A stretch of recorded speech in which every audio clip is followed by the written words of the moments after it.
Let's see what Chris does. Each player has got 20 minutes to make all their moves. So there's no time limit on any individual move. But the longer you spend on one move, the less time you have for all the others. Well, I think that was probably the optimal move. We are not going to see Cot Queen in this game.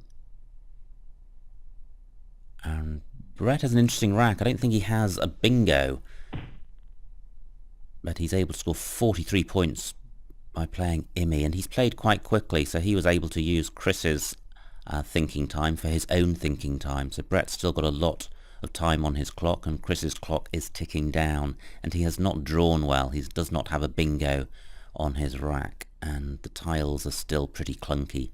CGP don't go well together, and the duplicate S doesn't complement them either.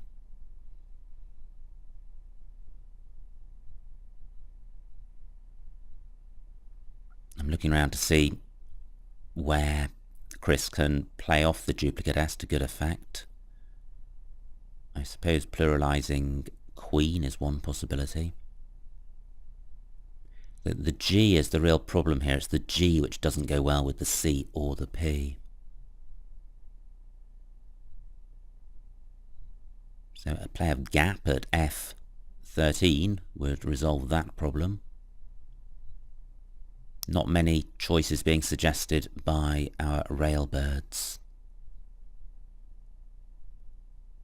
Now, one of our observers has noted that in column 8 a play of escapings is possible. Unfortunately, that is not valid in Scrabble. Escaping is good, but it doesn't take an S. But Chris may not know that, and he may be agonizing over trying it.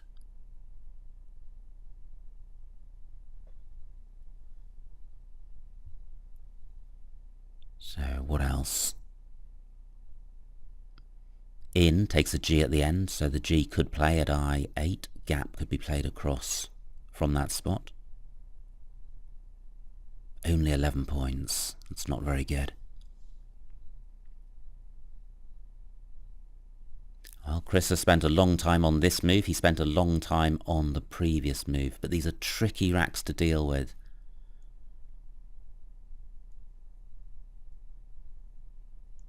This is just the sort of rack you don't want to have in an important game. Very hard to be confident that you've played the best move. And whatever he plays, the rack leave is unlikely to be particularly good. Well, grasp 18 points. Yeah, that's pretty good. Now this looks close to a bingo for Brett. Can't see Wandery and Wardenly aren't good. But if Brett does not have a bingo, he'll certainly be able to resolve this rack fairly easily. And he'll be looking to play off the W and the Y. And it's been noted that the grasp stopped Brett from playing Wardenry. Yes, I am recording. Wardenry. It would have been interesting to see if Brett would have spotted that. I'm sure he would. He knows lots of words.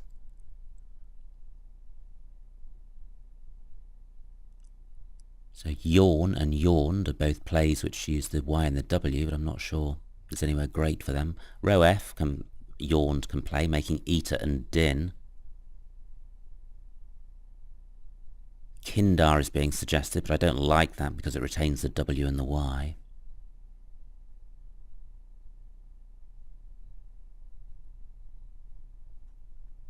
Orny and Par is being suggested at J11 down. That's quite nice. A rack leave of DER is good.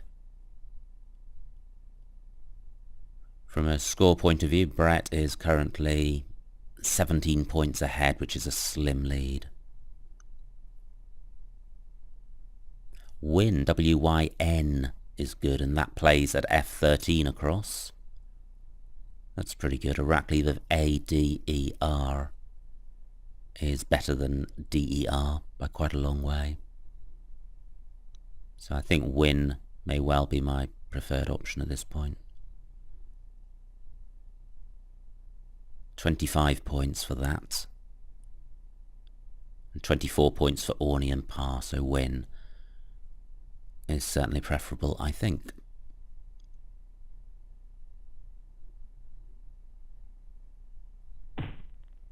Well, I don't think there was very much between Orny and win.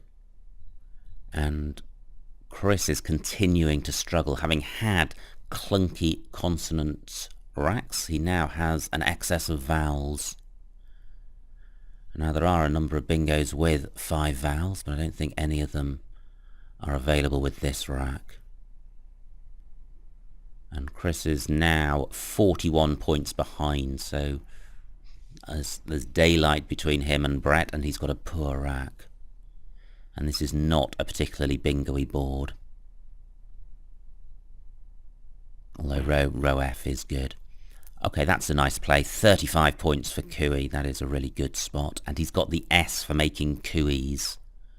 So that was really good. And he's drawn to within 6 points of Brett, who has not got a great rack. He's got the J, which is good for score, but he's going to be concerned about the duplicate D. He will not want to have a rack lead which includes the duplicate D, because that will really hamper his bingo prospects. But there aren't many words which have a D and a J in them. Joyed is being suggested. Oh wow, that's really good at M9 across, because it doubles the J and it does play off one of the Ds. So I think that's likely to be the best play. The other point, well, I was just going to draw attention to the fact that Cooey takes a D. Brett's retained the J and played off one of the Ds. Gosh, Chris is not having a good evening rack-wise. Look at that. Pretty horrible. But is it horrible enough to change? I'm wondering whether Joyed would have been better than Dort for Brett, because he would have retained a D for the following go. There's no indication from Chris's play of Cooey that he did have a D or an S. So that would be an interesting one to run through Quackle. Now the problem with this rack for Chris is that there are just very few available words. Only having one vowel and it being a U really limits the number of words you can create from this rack, either within the rack itself or in combination with tiles on the board. Tar does take a U in front, so Doug is playable at F6. That retains 4 consonants, including a duplicate S, which isn't a particularly good rack leave to have. So Chris is really facing a lot of hard racks in this game.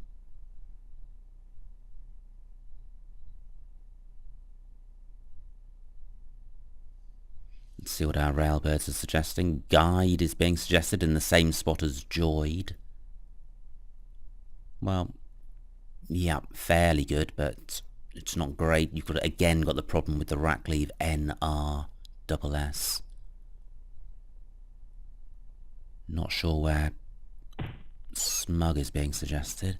Anyway, Guide goes down, and Brett has a 14-point lead. He's still got the J, and he has an interesting rack. It's fairly balanced in terms of vowels and consonants. It's nowhere near a bingo, but there will be a degree of flexibility in terms of playable words. Jeff A is playable in row F, making Eater. And Brett has Jehu on his rack. Okay, Judge 34, that's pretty good. Now things are turning around, or have turned around for Chris. He now does have a good rack. But, well, it's been observed nowhere for the 7. Let's just see what the 7s are with this rack. Is it Kranzes or Snakers? It's Kranzes. Okay, and that's a shame for Chris, because Judd blocked the play of Kranzes. I've got Zizivar open next to me, so I'm able to check on playable words. There's nothing through the Y of Imi. And I'm not sure there are any other single letter floaters on this board. I guess the second M of Imi is a floater because titrate takes an S. But there's nothing with his rack through an M. So Chris's rack has finally resolved itself, but at a point when he cannot play his bingo, the agony of Scrabble.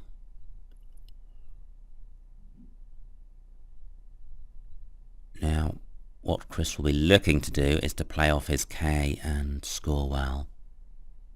He's likely to have a pretty good rack leave. AERS or AERSN are both excellent rack leaves. And he is 48 points behind, so he could do with opening the board up as well. Remake is being suggested.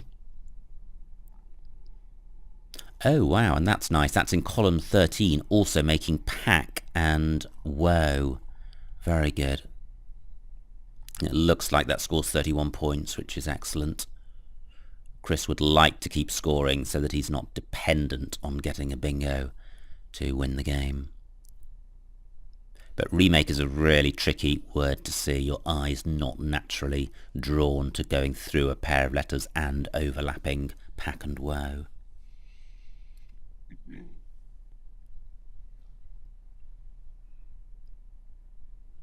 So what else is available? I don't think anything else has been suggested by our railbirds, which suggests this is a tricky board.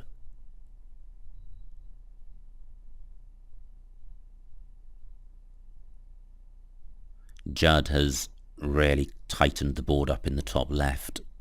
Before that was played, there was a bingo lane in row F. Now there's nothing, because nothing plays in front of the J.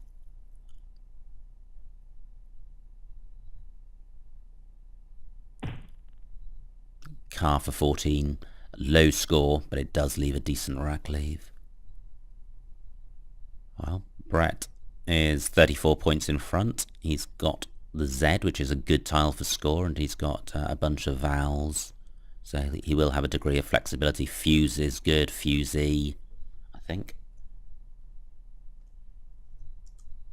Yeah, fuse, fusey, and Z are all good words. Not sure how many of them play on this board. But not an awful lot of anything plays on this board. It's really quite tight, which is fine for Brett. As long as he's 30 or 40 points ahead, he's going to be more than happy for this board to stay tight. The onus is going to be on Chris to open it up.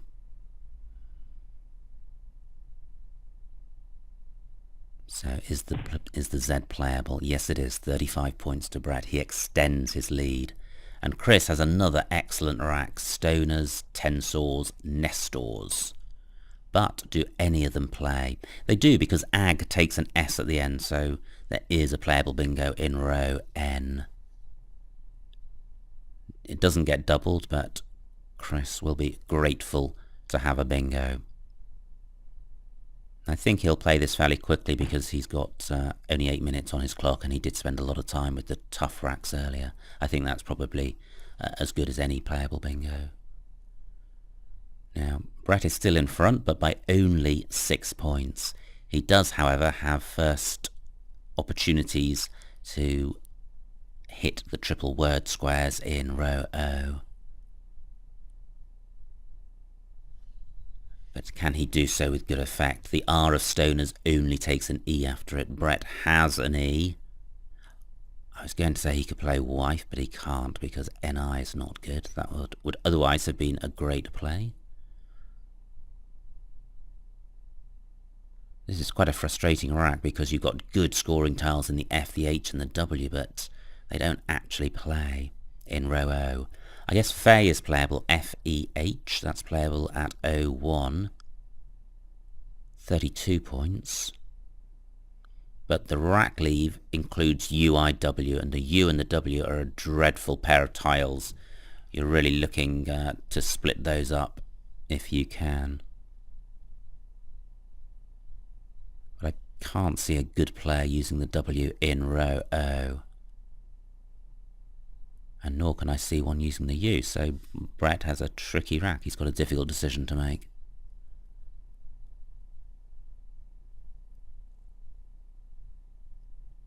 I wonder if he's thinking of leaving row O alone. He may think his priority is in resolving his rack. Now UG does take an H after it, so Brett's H does play at J5. Okay, with 28, that's a nice play. It does split up the U and the W, it scores well, and it obstructs Chris's access to 01, or his ability to score well from 01. Now Chris has got 5 vowels, so he's not got a great rack, and he is 44 points behind. Sorry, 34 points behind. Which is a problem on a tight board, because even if he scores well, 30 or 40 points, it's then Brett's turn, and he re-establishes a 30 or 40 point lead, and so on till the end of the game. And that's the sort of scoring pattern which Chris needs to break, either by bingoing or by opening up the board to facilitate a bingo. And that's very easy to say, and not always easy to do. And the reason why it's not easy to do is because even if you do open the board, it's quite often fairly easy for your opponent to close down the opening you've just made and to score more than you've scored in so doing. Well, there's the observation. Chris needs to open up the top half of the board. I agree, but how?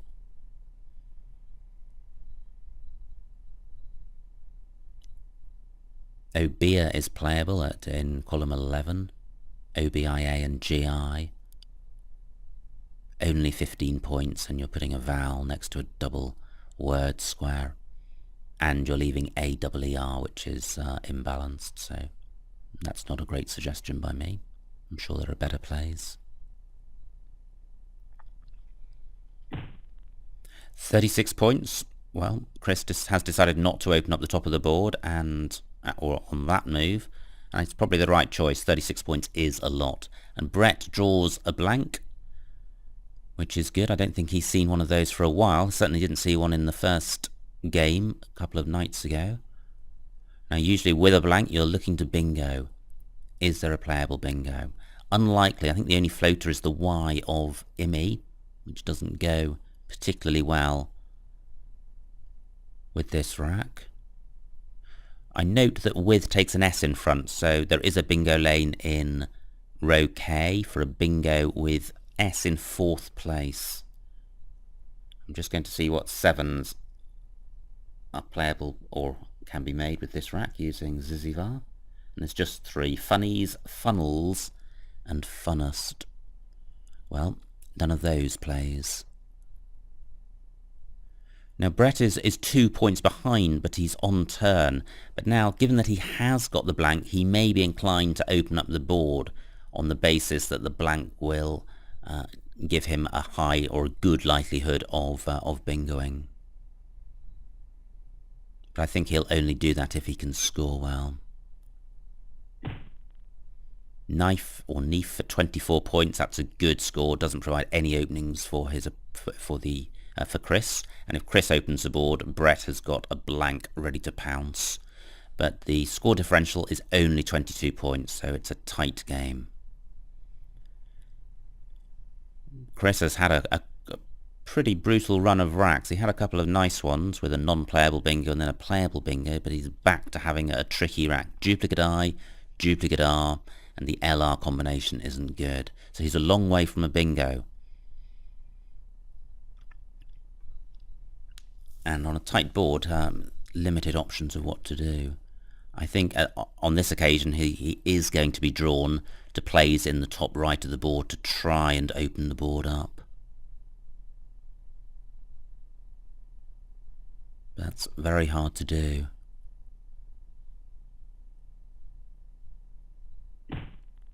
Well, he's decided not to open the board up, and that's probably because there was not a good way of doing so. Wow, that was quick.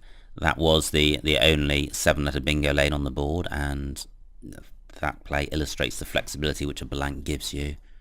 Dousing for 75. Brett now has a big lead, 76 points. Chris does need a bingo to come back into this game and to win it. He's got only 5 minutes on his clock. There are 12 tiles in the bag.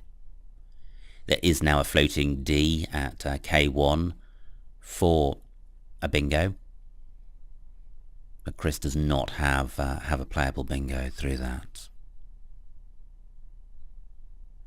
But his rack looks resolvable, and with that floating D, he's now in a much better position to open the board up in the top right, because then there will be 2 scoring opportunities in the top right and through the D of dowsing. So he won't be simply opening up the board in order for it to be closed. Okay, well that's interesting. Lipoid for 27 takes out a scoring opportunity for his opponent, scores well, and it opens up a bingo lane in column 2. Brett has drawn the second blank, so Brett has certainly been blessed with blanks in this game. But does he have a bingo? Not sure. Let's have a look in Zizivar. Pitfall and Tail Fly. Okay, neither of those plays. Let's see if there's something through the Y of Imi. Falterly. Okay, well, Brett does have a bingo, and I note that the Railbirds have already spotted Falterly, so apologies to them for not noticing. Will Brett spot Falterly? It is not an easy word to see. Even if you see it, it's one of those words which sounds plausible enough to be good, but may not be good. I think Brett will be annoyed with himself if he misses it, but it is a really tough word to spot.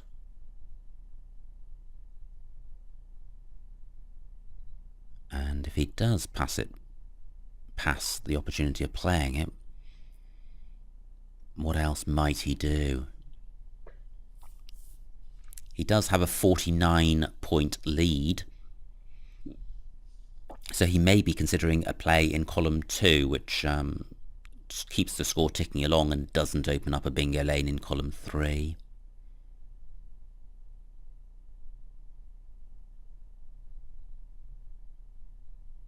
And I think he'll be looking to play off the L as well. So maybe a play of flit at D2. 15 points. Wow, well done, Brett. Fabulous spot. I don't know whether Brett's time over that move was looking for the word or agonising over whether it was good, or just enjoying the moment. I think that pretty much nails this game. 141-point lead to Brett. No tiles in the bag. And, well, there's no way back for Chris. He can play Axe in column 14 for 50 odd points, but that is not going to do anything to change the outcome of this game.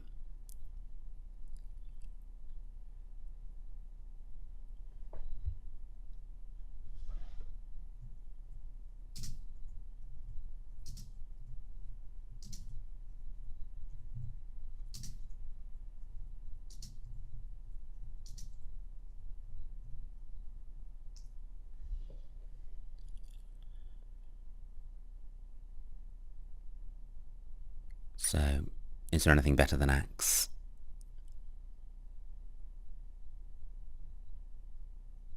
Chris has got just over 3 minutes on his clock. And looking at the tiles that are left, he will know what Brett has got left.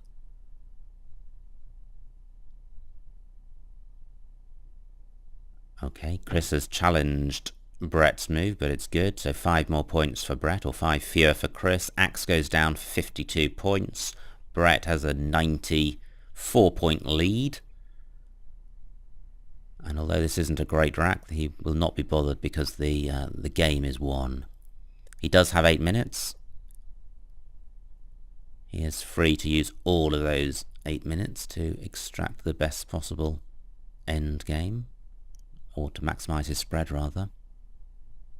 Clove is playable in column 13, making Eat. Brett will be mindful of the tiles that Chris has got left, so he'll be looking to see if Chris can go out in 1.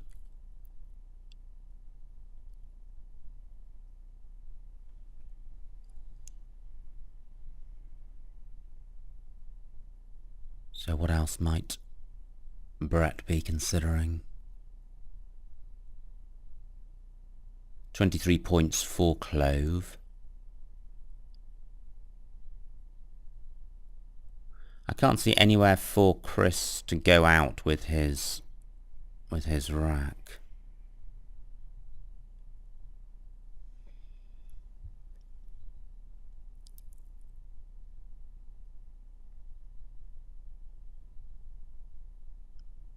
Brett can't play in column 2 because he could put the O next to the L. I was going to say Clove doesn't play, but maybe there's a play with the O at F2.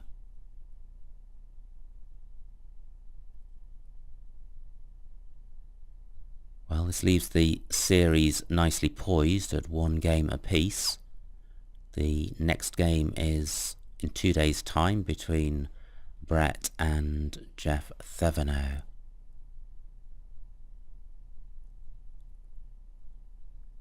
And that will be Brett's 3 games played, and then the other 2 UK team members will be playing the remaining 6 games between them. And that's Helen, Gibson and myself.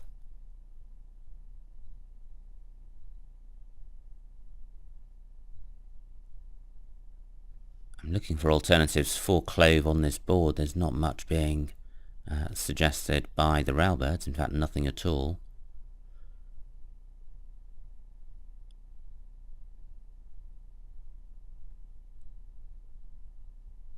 Interesting question from Mr. Brain as to what happens if the series ends 4.5, 4.5. Does spread come into play? Yes, it does.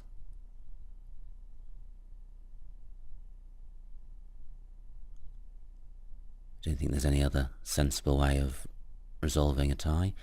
In this series, if one of the teams does establish a winning margin of 5 or a winning target of 5 games, before the 9 games are all played, all 9 will be played to determine the margin of victory. This tournament has been run a number of times in the past, and I think the US have won slightly more times than the UK.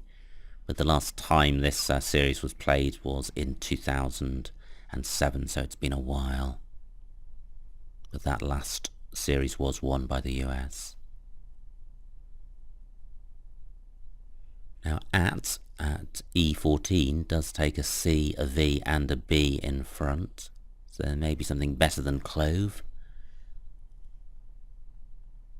Or block, perhaps. 21 points.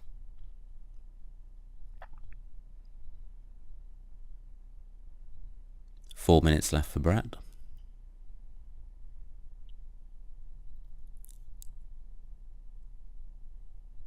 I think dousing was a pretty critical move in this game. The board was immensely tight.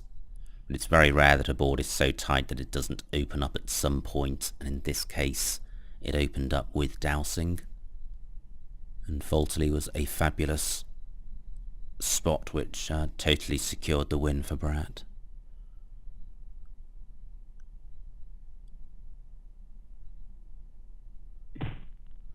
Valve, 24 points. Well, that wasn't considered. Difficult to know what the thinking behind that was. Perhaps it restricts what Chris can do with his rack. Well, it's interesting actually, because look at the rack lead for Brett. He's left himself with B, C, E, O. There were plenty of ways of a 2 move out, so I'm guessing that there is an unblockable out with those tiles.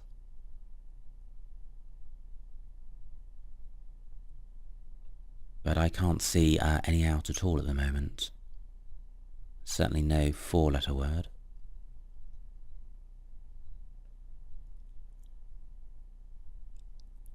Chris has just 2.5 minutes on his clock. He'll be looking to minimise his losing spread. And the H is the scoring tile on his rack, but there just aren't any good places for that H.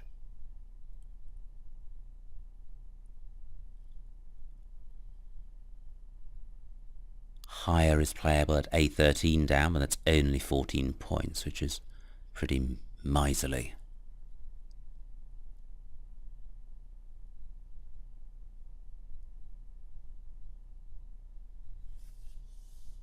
So having opened up a little bit, the board is now tight again.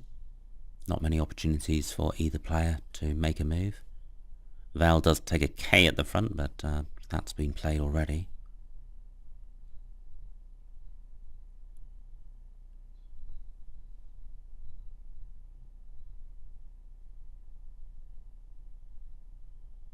Well, not many suggestions from the Rowbirds, and that usually means there are limited options on this board, and certainly nothing stands out to me as being the obvious play to make.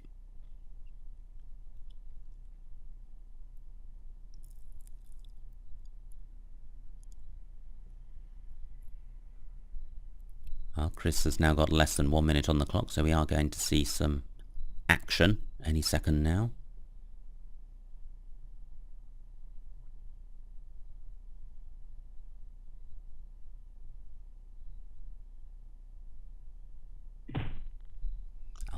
Points.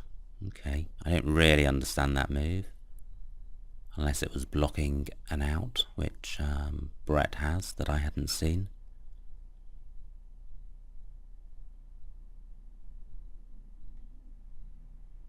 I don't think Kobia is good in row B. I think that's playable or spelt with an AEA at the end, not EA.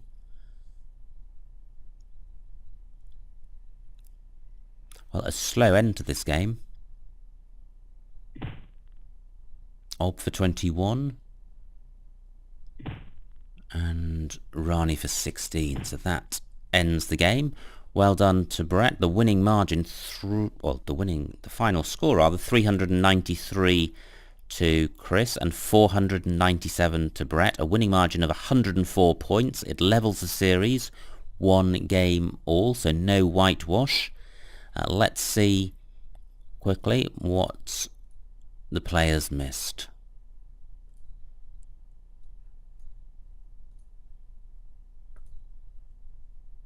Okay.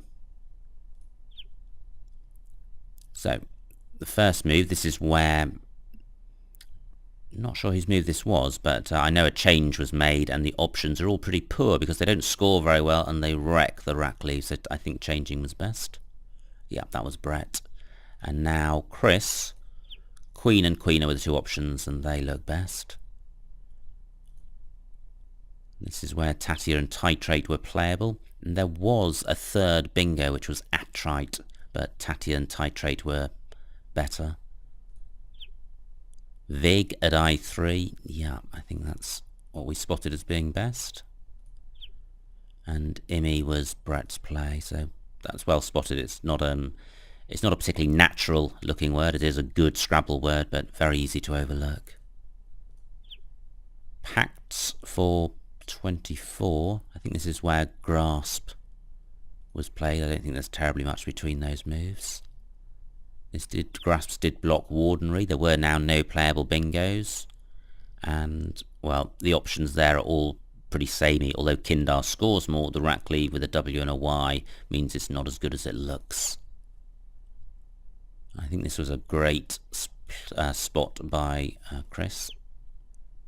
Cooey for 35 points. Yeah, that looks clearly best. And this is interesting. This is where Brett played Dort instead of Joyed, so sacrificing 16 points and retaining the J. I prefer Joyed, but there's clearly a safety element in playing Dort that you're stopping your opponent from using row O. So it is not clear which of those moves is better. Okay, this is where Guide was played. That looks pretty much... Well, I'm not so sure. It scores 6 more points than Yerds, but... Well, Yerds is slightly more balanced, but GU is not good, so I think Guide is fine. Judd looks like it was best, or one of the best. This is unfortunately where Kranz's was blocked. And a car is fine, I think. It opens up a bingo lane in row N, which is good because Chris has got a bingo-y rack. Metzi, yeah, that was a good spot and a good score. Eastrones, wow, didn't consider that at H6. Eastrones and Vigs, 70 points instead. Yeah, Chris played one of the 63-point bingos. And this is where Brett played with, which was good, 28 points. And the only other option being, I think, which looks possibly better is Faye at 01, 4 more points, but you're keeping the W and U combination, which is bad, so I think with is better. Great spot by Chris of here, not an easy word to spot. 36 points is a great score.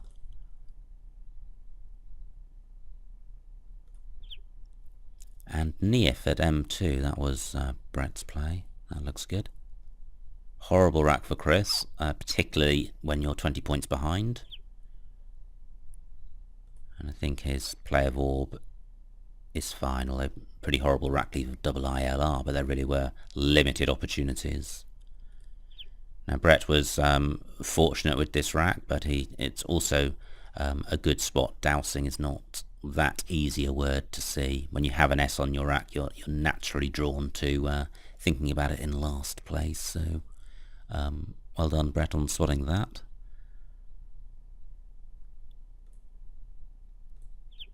Lipoid at F1, that was Chris's play, and I think that looks best. And this was a great spot by Brett, and this really shows the importance of having a massive vocabulary in Scrabble. Single words can make a huge difference to the game, and in this case, faultily, absolutely put the game beyond reach, and it's a difficult word to spot. Axe, yeah, that looks best. This is when we enter the interminable end game. Well, this is too difficult to analyse in real time, so I'll just skim through these final moves showing what the suggestions are. I've no idea whether the players' moves were best or how sub-best they were, but anyway, Rani for 16, yeah, that certainly is best. So, well done to Chris and Brett for taking part in that game, particularly well done to Brett for winning and levelling the series. I hope you enjoyed watching, and join us for Game 3 in 2 days' time.